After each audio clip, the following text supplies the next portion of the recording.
जय श्री राम। आज का विषय है बिरसा मुंडा। बिरसा मुंडा का जन्म बिहार जो अब झारखंड कहलाता है के रांची के पास छोटे गांव डलीहाथ में निवास करने वाले प्रमुख मुंडा जनजाति में सुगना के घर माता करमी के उदर से 15 नवंबर 1875 बृहस्पतिवार को हुआ। बृहस्पतिवार को जन्म लेने के कारण बालक का नाम बिरसा रखा। बिरसा का अर्थ वीर सा यह होता है। इनके पिता कुछ दिनों बाद अपना गांव छोड़कर बिरसा की बहन के गांव आमुगानू में आकर बस गए। अत्यंत प्रतिभाशाली बिरसा को बांसुरी बजाने का शौक था। वह धरती पर अच्छे अच्छे चित्र भी बना लेता था। प्राथमिक पढ़ाई गांव से ही पूरी की। आगे की पढ़ाई के लिए चाईबासा के जर्मन मिशनरी स्कूल में भर्ती हुए, जहां शर्त के आधार पर परिवार ने ईसाई धर्म ग्रहण कर लिया। गैर ईसाई को विद्यालय में प्रवेश नहीं था। एक बार बिरसा को प्रसिद्ध वैष्णव भक्त आनंद पांडे का खूंटी चाईनामा बंदग्राम में सानिध्य मिल गया। सत्संग में भारतीय संस्कृति, दर्शन, धर्मशास्त्रों में गहरी आस्था बैठ गई। तब 4 वर्ष तक जंगल में रह सत्य की खोज के लिए कठोर साधना कर एक हिंदू महात्मा की तरह यज्ञोपवीत धारण कर घर वापस आ गए। अब संत के रूप में ख्याति फैलने से भीड़ की भीड़ प्रतिदिन मिलने आने लगी। वह उनके दुखों को सुनते, जड़ी बूटी से चिकित्सा कर आशीर्वाद भी देते। भगवान की कृपा से वह फलित भी होता। वनवासी समाज को मांसाहार और गोहत्या से दूर कर रामायण पाठ और तुलसी पूजा की ओर प्रेरित कर धर्मांतरित बंधुओं को वापस लाने लगे। बिरसा के प्रवचन सुनने लोग चालकंद आने लगे। बिरसा की चमत्कारिक शक्तियों और सेवा परायणता से मिशनरी और अंग्रेजों ने घबराकर रांची कमिश्नर से शिकायत की और षड्यंत्र पूर्वक बंदी बनाकर वनगांव ले गए। गिरफ्तारी से असंतुष्ट होकर हजारों की संख्या में मुंडा समाज ने थाने का घेराव किया। बिरसा पर राजद्रोह का मुकदमा चलाया गया, जिसमें 19 नवंबर 1895 को 2 साल का सश्रम कारावास की सजा दी गई।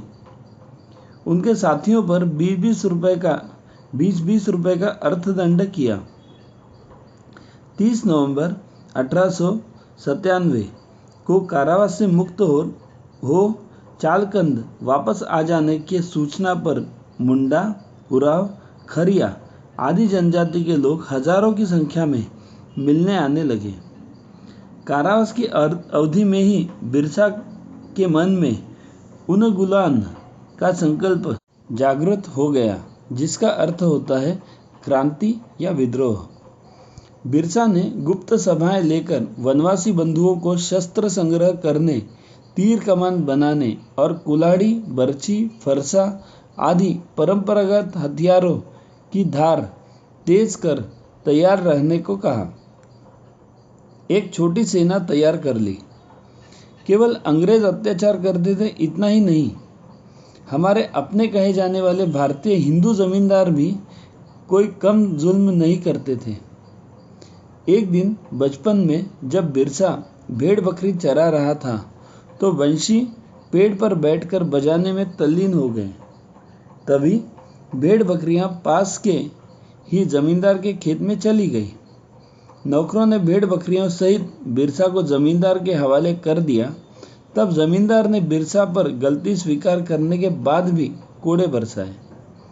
बिरसा के मन में गोरे अंग्रेजों के साथ इन काले भारतीयों से भी घृणा हो गई थी।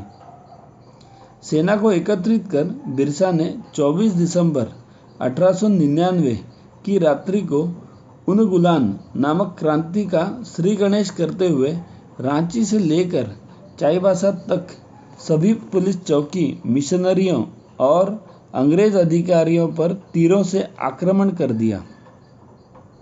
सरौदा मिशन गोदाम को जला दिया गया।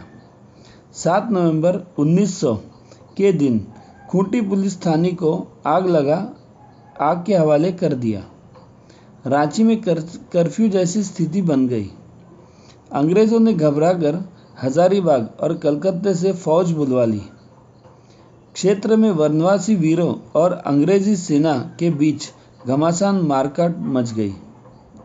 अंग्रेजों के पास आधुनिकतम हथियार थे तो वनवासी वीर मातृभूमि की रक्षा की खातिर परंपरागत हथियारों से लड़ रहे थे। बिरसा के 400 अनुयायी मारे गए और 400 लोगों को बंदी बना लिया गया। गुरिल्ला युद्ध से परेशान अंग्रेज शासन ने लालच और विश्वासघाती भारतीयों के माध्यम से रात्रि में पुलिस द्वारा बिरसा को बंदी बना लिया। रांची की जेल में रखकर उन्हें अमानवीय यातनाएं दी गई। 9 जून 1900 को प्रातःकाल खून की उल्टी के साथ शरीरांत हो गया। कुछ लोगों का मानना है कि जेल अधिकारियों